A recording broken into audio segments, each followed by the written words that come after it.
Hey, David, Spring Hill Farms. We're doing a little bit of different pasture renovation today.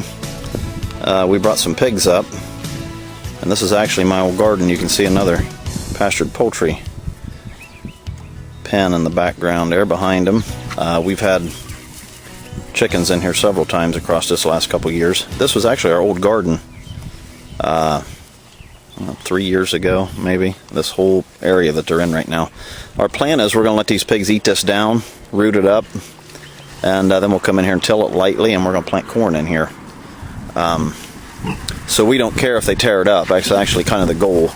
They're not real used to traffic, and this particular lot right here is right on the road. You can actually see like the neighbor's house over there. It's my front yard, really. It was my garden at one point. I think I told you before, I don't like mowing grass, and I just can't figure out why I want to spend all that time, energy, and money to mow the grass when I can just bring pigs up here and let them do it for me.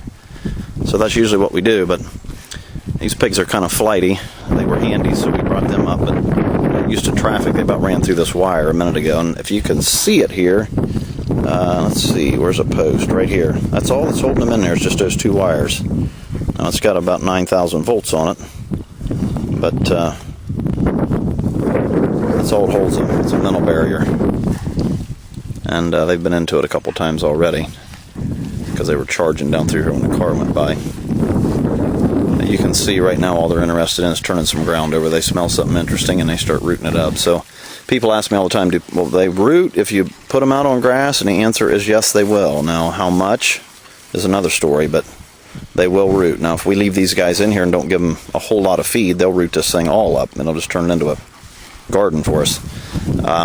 And they'll eat the roots off of that, which is the reason that we want them in here, because we want to take this grass down, eat it out, eat the roots off of it, and then a lot of it won't come back that way, or at least it'll minimize it.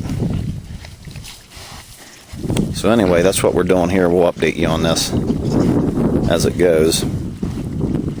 But we've got 4 rototillers we just turned in here. Mowers and then rototillers. As you can see, they're feeling pretty rambunctious because they're on some new grass. They usually do.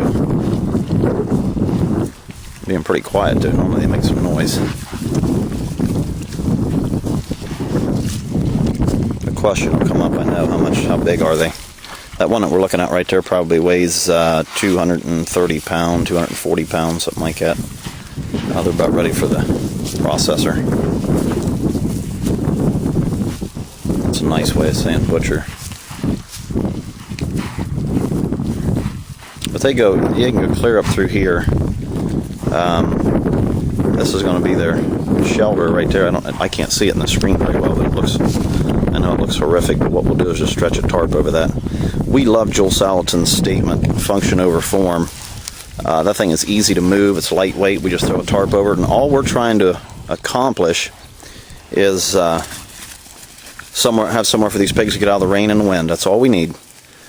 And we have to move it. You know, all this stuff has to be portable, so those things work real well. It's just made out of hog panels. Obviously, it's been bent up some from pigs. It's been bent up from being picked up with the tractor and moved. But all we need to do is stretch a tarp over that, and it's going to start pouring down rain here after bed. I think the weather's saying it is, and they'll just crawl right in there and be snug as a bug in a rug. And you see that pig up there? He's looking. He's like, "Is that the wire right there?" Okay. They don't necessarily know where the boundaries are. Older pigs, like sows, a lot of times, if you put them in somewhere like this, they'll just real slowly walk around the whole perimeter so they figure out where it is. These guys don't seem to be doing that. They've been charging back and forth through here, so they've had me nervous. But I think they're getting a handle on the fact that the wire's there and they need to be careful. So anyway, that's that. We'll update you on this one of these days. That's all for now.